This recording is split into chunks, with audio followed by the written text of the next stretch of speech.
हरे कृष्ण। चैत्र नवरात्रि के तीसरे दिन की आप सबको बहुत सारी शुभकामनाएं। तीसरा दिन यानी माँ चंद्र घंटा की पूजा आराधना करने का सुवर्ण अवसर, जिनके घंटे की ध्वनि से ही सभी दानव भयभीत हो जाते हैं। वैसे माँ चंद्र घंटा की उपासना नवरात्रि के तीसरे दिन की जाती है। जिस प्रकार एक राजा अपने महल तथा राज्य को सुरक्षित रखने के लिए उसके चारों ओर किला बंधवाता है, उसी प्रकार माँ दुर्गा की उपासना हमें अपने शत्रुओं से रक्षण हेतु अपनी छत्र छाया प्रदान करती है। तो चलिए आज हम माँ चंद्र घंटा की पौराणिक कथा का श्रवण करते हैं और आज के इस वीडियो में उनकी आराधना के लिए कौन से मंत्र का जप करना चाहिए उस विषय में भी हम आपको बताएंगे।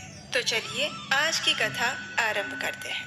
माँ दुर्गा का पहला रूप माँ शैलपुत्री और दूसरा माँ ब्रह्मचारिणी स्वरूप है, जो भगवान शिव को पति रूप में प्राप्त करने के लिए वे धारण करती हैं। जब माँ ब्रह्मचारिणी भगवान शिव को पति रूप में प्राप्त कर लेते हैं, तब वे आदि शक्ति के रूप में प्रकट होती हैं और देवताओं को अपना अधिकार वापस दिलाने के लिए माँ चंद्र घंटा का स्वरूप धारण करती हैं। जब महिषासुर नामक राक्षस का अत्याचार बढ़ने लगा था और ब्रह्मा जी से वरदान पाकर वह अत्यंत बलशाली हो गया था, उसने स्वर्ग पर आक्रमण कर दिया था और युद्ध में सभी देवताओं को हराकर उसने स्वर्ग छीन लिया था। उस समय में देवी दुर्गा ने माँ चंद्र घंटा का अवतार धारण किया था और इस प्रकार देवी चंद्र घंटा की उत्पत्ति हुई थी। महिषासुर के अत्याचार से सभी देवतागण परेशान होकर भगवान ब्रह्मा, विष्णु और महेश के पास गए। भगवान श्री हरि ने सुझाव दिया कि हम सब एक तेज पुंज से महाशक्तिशाली देवी प्रकट करें, वही देवी दुष्ट महिषासुर का वध कर पाएंगी। और इस प्रकार सभी देवताओं की ऊर्जा और तेज पुंज के माध्यम से एक जाज्वल्यमान देवी अवतरित हुई। उस देवी को भगवान शंकर ने अपना त्रिशूल, भगवान विष्णु ने अपना चक्र, देवराज इंद्र ने अपना घंटा, सूर्य ने अपना तेज, तलवार और सिंह प्रदान किए, जिससे माँ आद्या शक्ति अत्यंत प्रचंड रूप में माँ चंद्र घंटा स्वरूप से प्रकट हुई। उन्होंने महिषासुर का वध करके देवताओं की रक्षा की। कहा जाता है कि देवी चंद्र घंटा ने राक्षस समूहों का संहार करने के लिए जैसे ही धनुष की टंकार की थी, तो उनकी ध्वनि गगन में गूंजने लगी और उसी समय माँ के वाहन सिंह ने भी दहाड़ना आरंभ कर दिया। तत्पश्चात माता ने घंटे की आवाज से उस ध्वनि को और बढ़ा दिया। धनुष की टंकार, सिंह की दहाड़ और घंटे की ध्वनि से संपूर्ण दिशाएं गूंज उठी। उस भयंकर शब्द और अपने प्रताप से देवी दुर्गा ने दैत्य समूहों का संहार किया और विजय प्राप्त की। माँ चंद्र घंटा असुरों के विनाश हेतु माँ दुर्गा के तृतीय स्वरूप में अवतरित हुई है, जो भयंकर दैत्य सेनाओं का संहार करके देवताओं को उनका भाग दिलाती है। माँ चंद्र घंटा भक्तों को वांछित फल दिलाने वाली माता है। वे संपूर्ण जगत की पीड़ा का नाश करती हैं।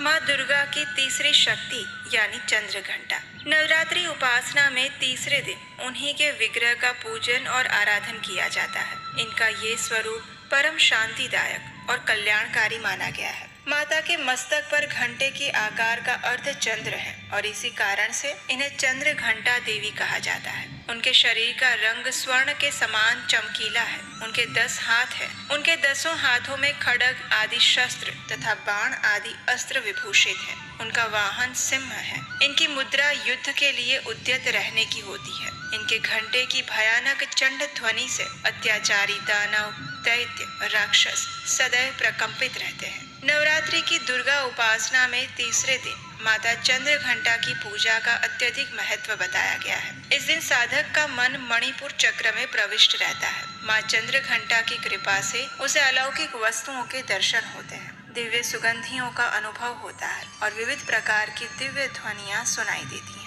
ये क्षण किसी भी साधक के लिए अत्यंत सावधान रहने का होता है। माँ चंद्र घंटा की कृपा से साधक के समस्त पाप और बाधाएं विनष्ट हो जाती हैं। इनकी आराधना सदैव फलदायी बताई गई है। इनकी मुद्रा सदैव युद्ध के लिए अभिमुख रहने की बताई है और इसीलिए भक्तों के कष्ट का निवारण ये अत्यंत शीघ्रता से करती हैं। माता का वाहन सिंह है, अतः इनका उपासक सिंह की तरह पराक्रमी और निर्भय बन सकता है। इनके घंटे की ध्वनि सदा अपने भक्तों की प्रेत, बाधा आदि से रक्षा करती है। माता का ध्यान करते ही शरणागत की रक्षा के लिए इस घंटे की ध्वनि निनादित हो उठती है। दुष्टों का दमन और विनाश करने में सदैव तत्पर रहने के बाद भी माता का ये स्वरूप दर्शक और आराधक के लिए अत्यंत सौम्यता और शांति से परिपूर्ण रहता है। माँ चंद्रघंटा की आराधना से प्राप्त होने वाला एक बहुत बड़ा सद्गुण ये भी है कि साधक में वीरता, निर्भयता के साथ ही सौम्यता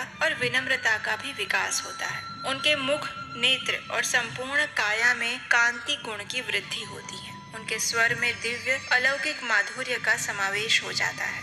माँ चंद्रघंटा के भक्त और उपासक जहाँ भी जाते हैं, लोग उन्हें देखकर शांति और सुख का अनुभव करते हैं। ऐसे साधक के शरीर से दिव्य प्रकाश युक्त परमाणुओं का अदृश्य विकिरण होता रहता है और ये दिव्य क्रिया साधारण चक्षुओं से दिखाई नहीं देती, लेकिन साधक और उसके संपर्क में आने वाले लोग इस बात का अनुभव अच्छी तरह से कर सकते हैं। इसलिए हमें चाहिए कि हम अपने मन, वचन, कर्म और काया को निहित विधि विधान के अनुसार पूर्णतः परिशुद्ध और पवित्र करके माँ चंद्रघंटा के शरणागत होकर उनकी उपासना और आराधना में तत्पर हो जाए। उनकी उपासना से हम समस्त सांसारिक कष्टों से विमुक्त होकर सहज ही परम पद के अधिकारी बन सकते हैं। और इसीलिए मनुष्य को निरंतर उनके पवित्र विग्रह को ध्यान में रखते हुए साधना की ओर अग्रसर होने का प्रयास करना चाहिए। उनका ध्यान हमारे इहलोक और परलोक दोनों के लिए परम कल्याणकारी और सद्गति प्रदान करने वाला है।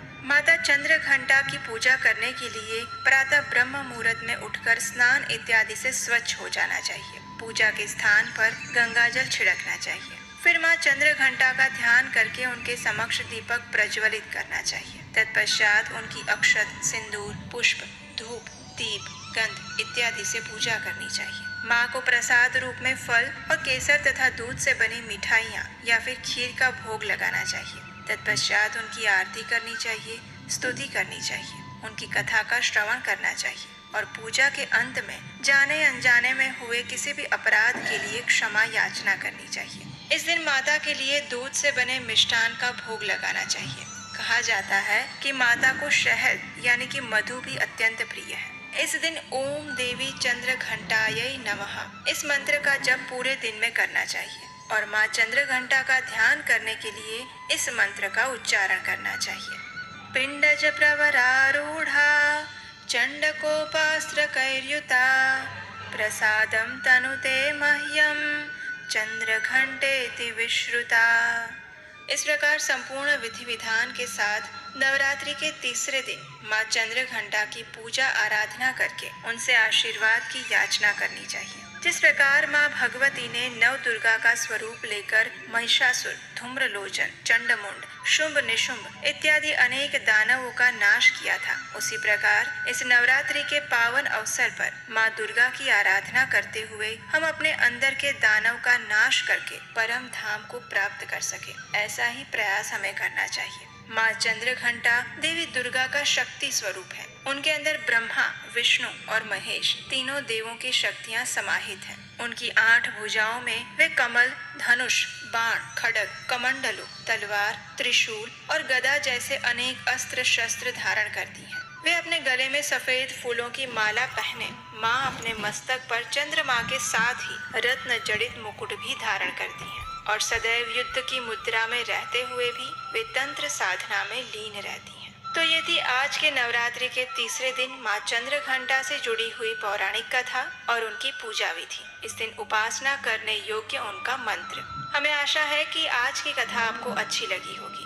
अगर ऐसा है तो इस वीडियो को लाइक कीजिए और अपने परिवार तथा मित्रों में शेयर कीजिए। आने वाले दिनों में नवरात्रि की ऐसी ही सुंदर कथाओं का श्रवण करने के लिए आप क्या नीरू पाठक चैनल को सब्सक्राइब कीजिए। दोस्तों, क्या आपको पता है कि किस नवरात्रि के दिन कौन सा रंग पहनना चाहिए जिसे माता रानी प्रसन्न होती है? दोस्तों, पहला नवरात्रा माँ शैलपुत्री का होता है। उस दिन पीले रंग के कपड़े पहनकर पूजा करनी चाहिए। दूसरा नवरात्रा माँ ब्रह्मचारिणी का होता है। उस दिन पूजा में हरे रंग के कपड़े पहनने चाहिए। तीसरा नवरात्रा माँ चंद्रघंटा का होता है। उस दिन स्लेटी रंग के कपड़े पहनकर पूजा करनी चाहिए। चौथा नवरात्रा माँ कुष्मांडा का होता है। उस दिन पूजा में संतरी रंग के कपड़े पहनने चाहिए। स्कंद माता का 5वां नवरात्रा होता है। उस दिन सफेद रंग के कपड़े पहनकर पूजा करनी चाहिए। छठा नवरात्रा माता कात्यायनी का होता है। उस दिन लाल रंग के कपड़े पहनने चाहिए। 7वां नवरात्रा माँ कालरात्रि का होता है। उस दिन काले या नीले रंग के कपड़े पहनने चाहिए। 8वां नवरात्रा माँ महागौरी का होता है, उस दिन गुलाबी रंग के वस्त्र पहनने चाहिए। 9वां नवरात्रा माँ सिद्धिदात्री का होता है, उस दिन जामुनी या बैंगनी रंग के कपड़े पहनकर पूजा करें।